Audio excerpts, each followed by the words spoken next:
Welcome back to another Armadillo Designs hardware installation tutorial. Today, we will be installing the rear defroster cable. Installation should take roughly 15 minutes and can be done solo. Ensure you have the following tools before proceeding onward. Okay, let's get to it. Begin by confirming that the Bronco defroster prep kit is installed from the factory, as the defroster cable will connect to it.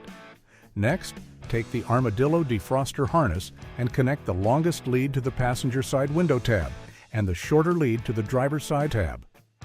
Unplug the factory prep kit from its plastic holster and route it behind the rear pillar. Then plug the Armadillo defroster cable into the factory prep kit plug.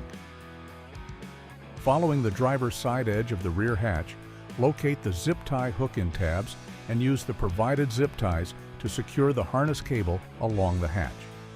Ensure the cable is taut but not overly tight, leaving some play near the glass tabs to accommodate hatch movement. Once satisfied with the placement, trim all of the excess zip ties. And that's it! Your rear defroster cable is installed and ready for use. Thanks for tuning in. See you next time.